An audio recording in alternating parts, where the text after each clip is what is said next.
पाहताय महाराष्ट्रातील सर्वात जलद news network Maharashtra police news 24। Rahuri factory engineering कॉलेजच्या पाठीमागे युवकाची गळफास घेऊन आत्महत्या।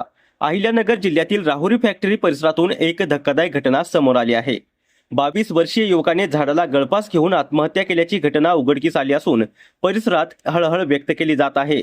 राहुरी फॅक्टरी येथील इंजिनिअरिंग कॉलेजच्या पाठीमागील बाभळीच्या झाडाला गळफास घेतलेल्या अवस्थेत रोहित सोमनाथ बनसोडे वय 22 वर्ष याचा मृतदेह आढळून आला। रोहित हा मंगळवारच्या रात्रीपासून घरातून बेपत्ता होता। सकाळी त्याचा मृतदेह झाडाला लटकलेल्या अवस्थेत आढळल्याने परिसरात एकच खळबळ उडाली। घटनेची माहिती मिळताच राहुरी पोलीस स्टेशनचे कर्मचारी बाबासाहेब शेळके घटनास्थळी दाखल झाले।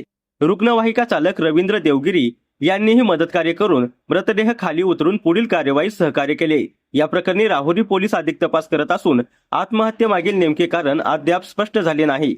पोलिसांकडून पुढील तपास सुरू आहे।